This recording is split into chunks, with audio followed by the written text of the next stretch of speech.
मध्य प्रदेश की भारतीय जनता पार्टी की सरकार का मुख्य काम भ्रष्टाचार करना रह गया है।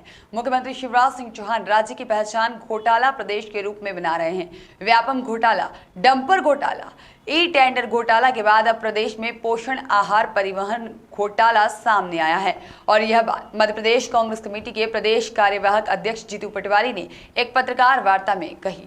दरअसल मध्य प्रदेश के महालेखाकार ने 36 पन्नों की मीडिया में प्रकाशित एक गोपनीय रिपोर्ट में महिला बाल विकास विभाग में हुए घोटाले को उजागर किया है। उसे लेकर कांग्रेस ने प्रेस वार्ता आयोजित कर मुख्यमंत्री शिवराज सिंह चौहान से पूछा है, क्या मुख्यमंत्री और घोटालों का चोली दामन का साथ है?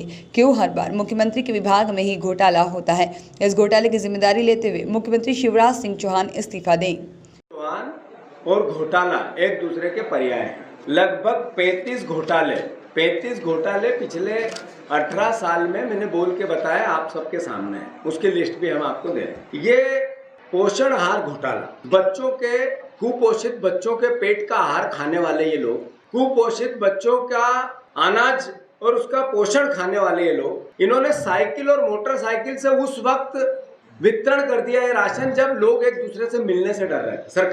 सरकारी पाबंदियां थी, घर में से निकलने पर सरकारी प्रतिबंध था। तब इन्होंने लगभग 400 करोड़ रुपए का राशन वितरण किया। वो स्कूलों में किया, आंगनवाड़ियों में किया और यहाँ तक कि घर घर किया, और लाखों टन राशन मोटरसाइकिल पर वितरण किया। इसका मतलब यह है कि मोटरसाइकिल की जहां राशन बना वहां रिकॉर्ड नहीं है, जहां राशन रखना था वहां रिकॉर्ड नहीं है, जहां राशन का वितरण होना था वहां रिकॉर्ड है। इसका मतलब उत्पादन हुआ ही नहीं, कहीं पर भी उसका किसी भी प्रकार का कहीं स्टॉक नहीं हुआ, पर वितरण हो गया। ये महालेखा की रिपोर्ट कहती है। जब हमारे सरकार से पूछा जाता है, मंत्री जी से पूछा जाता है, तो वो कहते हैं ये जो महालेखा होता है ये अंतिम भगवान नहीं है, इसको हम नहीं मानते। इसका मतलब है कि ये शिवराज जी का, जैसा मैंने कहा कि भ्रष्टाचार और ये एक दूसरे के पर्याय हैं। इसका एक और उदाहरण, 850 से ज्यादा भ्रष्टाचार के अभियोजन अधिकारी, नेता और कर्मचारियों पर लंबित है, अनुमति नहीं है। अगर ये ईमानदार लोग हैं तो वो भ्रष्टाचार की अनुमतियां क्यों नहीं दे रहे हैं? और ये कुपोषित बच्चों का जब अनाज आप खा गए तो फिर महालेखा के संवैधानिक पद का अपमान क्यों कर रहे हैं? ये सवाल आज मध्य प्रदेश की आम जनता में, आप लोगों में, जो मीडिया ने सतर्कता से ये बात उठाई, कांग्रेस पार्टी उसके साथ समर्थन में इसके हर पहलू पर ध्यान रखते हुए विधानसभा में अपनी बात रखेगी। और शिवराज जी से इस पूरे प्रकरण में छोटा मोटा कृत्य नहीं है। आपने गर्भवती बेटियों की बहनों का राशन खा लिया। आप बच्चियां जो स्कूल में पढ़ती है, नवजात छोटी 5वीं 6वीं 7वीं 8वीं, उन बच्चियों की का राशन खा गए।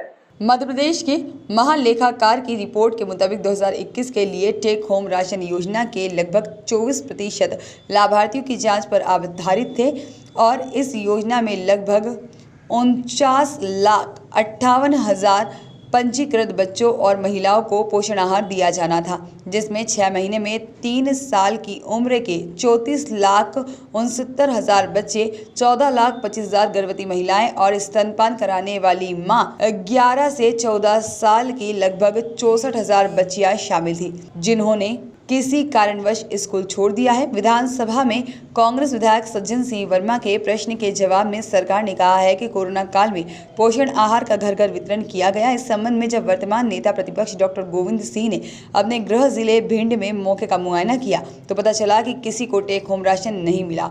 यह घोटाला सामने आने के बाद मुख्यमंत्री शिवराज सिंह चौहान को अपने पद पर बने रहने का कोई अधिकार नहीं है।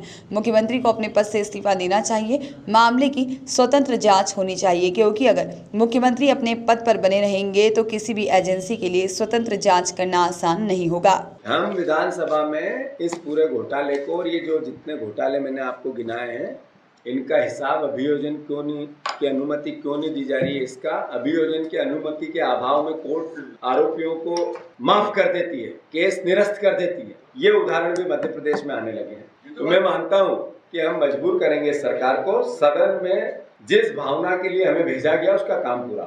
2 बातें थी। ई टेंडरिंग में जो नरोत्तम मिश्रा का पीए था वो गिरफ्तार हुआ है ना। और जहां तक प्रश्न है, हम बदले की भावना के लिए सरकार में नहीं आए। हमारा संविधान सर्वोपरि है, उसके आधार पर नियमों के अनुसार आरोपियों को सजा देना चाहिए। वही सब क्रियाकलाप चालू हुए तो उसी की प्रतिक्रिया तो ये हुई है। जैसे ही ये होने लगा तो जो देश की सरकार है, देश के प्रधानमंत्री, उन्होंने देखा कि ये तो हमारा भांडा फोड़ करेंगे, तो वो सब लगे और ये स्थिति मध्य प्रदेश की हुई। लोकतंत्र की जो हत्या का घोटाला हुआ, ये भी एक घोटाला है। तो मैं मानता हूँ ये हुआ। फिर से जब आएंगे, जब आपको निराश नहीं करेंगे।